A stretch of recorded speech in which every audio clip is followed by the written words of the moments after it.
honored guests, and fellow Toastmasters. A lot of Toastmaster speeches talk about positive guidance, positive thinking. This is not going to be one of those speeches.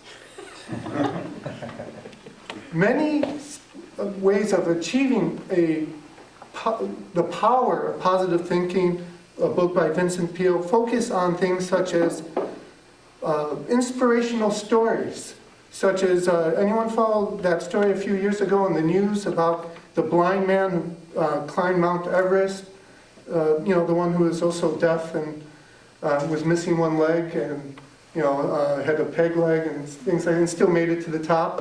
If you get inspiration from those, good for you. If that's what it takes for you to achieve success in your life, more power to you. Some people are inspired by good motivational speakers, ones who rhyme a lot. If you believe, then you can achieve, and you will succeed. That type of. If that works for you, again, more power to you.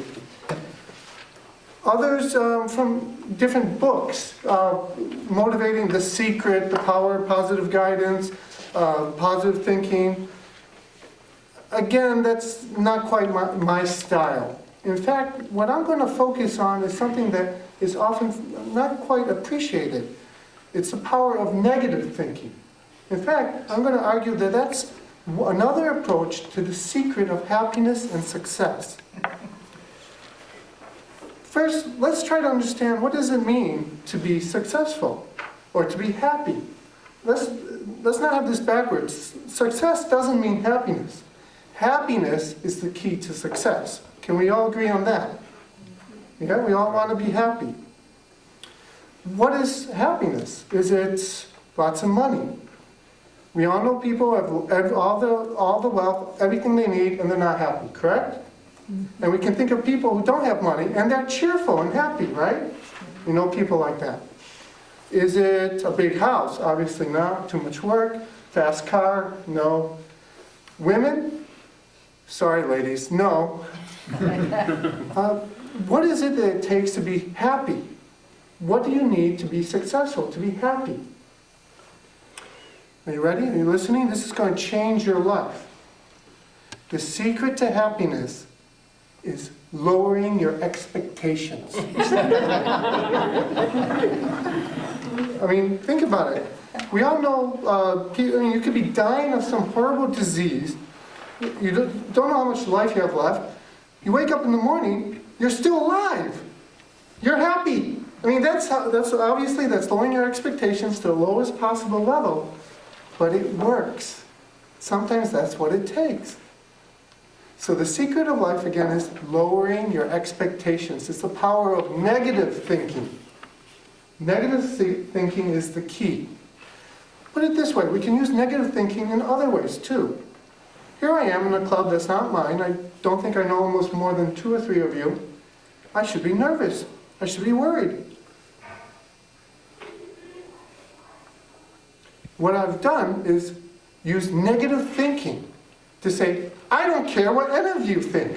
I don't know you. I'm not going to see any of you again. Negative thinking. The power of negative thinking is what allows me to speak here without being nervous.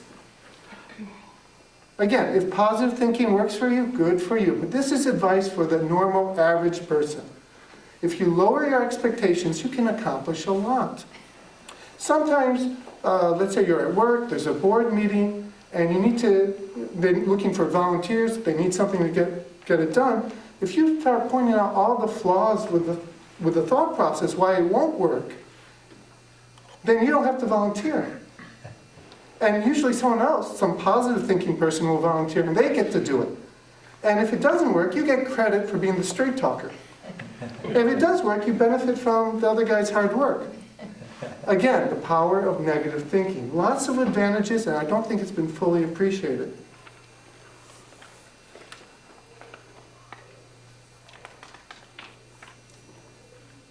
Some of the other approaches that I've taken with negative thinking has